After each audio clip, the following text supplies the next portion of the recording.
సకల చరాచర సృష్టిలో అణువున వ్యక్తమయ్యే పరాశక్తి చైతన్యాన్ని మనం అమ్మగా ఆరాధిస్తాం.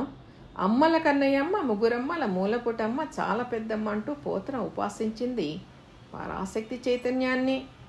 పురాణాలు ఆమెనే మూల ప్రకృతిగా అభివర్ణించాయి. శ్రీమాత, శ్రీ మహారాజ్ఞి, శ్రీమత్ సింహాసనేశ్వరి అనే స్థితిలోని సంబోధనలు మూల ప్రకృతికి కైమోడ్పులు. సృష్టికి అంకురార్పణ చేయాలని సంకల్పించినప్పుడు ఆమె సగుణ రూపం దాలుస్తుంది. బ్రహ్మాండములు సృజింప పెంప సమయింపింపం చాలు సామర్థ్యముల్ ఇవి ఆమె సొంతం. ఆ మూడు పనుల కోసం త్రిమూర్తులను సృజించిందని, విధి నిర్వహణలో వారికి ఇచ్ఛా జ్ఞాన క్రియాశక్తులుగా సహకరించేందుకై ముగ్గురు దేవేరులను సమకూర్చిందని శ్రీదేవి భాగవతం వివరించింది. ఆ విధంగా ఆమె ముగ్గురమ్మల మూలపుటమ్మ అయింది. బ్రహ్మ, విష్ణు, మహేశ్వరులు అహంకరించిన సందర్భాల్లో వారికి జ్ఞానభిక్ష పెట్టి అందరం ఆదిపరాశక్తి ఆధీనంలో పనిచేస్తున్నామని ఎరుకని కలిగించేది ఆ దేవేరులే అని దేవీ భాగవతం తేల్చి చెప్పింది. త్రిమూర్తుల శక్తి సామర్థ్యాలు సర్వస్వం ఆదిపరాశక్తి సొత్తేనని స్పష్టం చేసింది. లోకంలో ఏ మనిషికైనా ఒక పని చేయడానికి సామర్థ్యం చాలకుంటే మనం శక్తిహీనుడు అనడానికి కారణం కూడా అదే.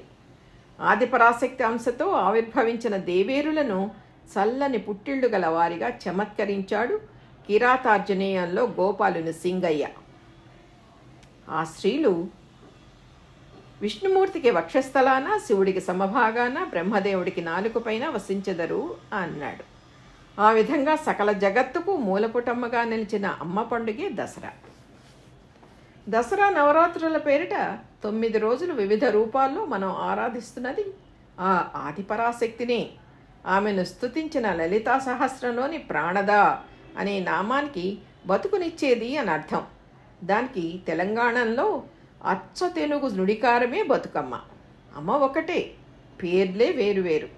నవరాత్రి 9 రోజుల్లోనూ త్రిపుర సుందరి, గాయత్రి, అన్నపూర్ణ, మహాలక్ష్మి, సరస్వతి ఇత్యాది ఆమె అంశావతార నామాలతో వ్యవహరించిన అమ్మవారిని చివరిలో ఒక రాక్షసుడి పేరిట మహిషాసుర మర్దినిగా ప్రస్తావించడం విశేషం.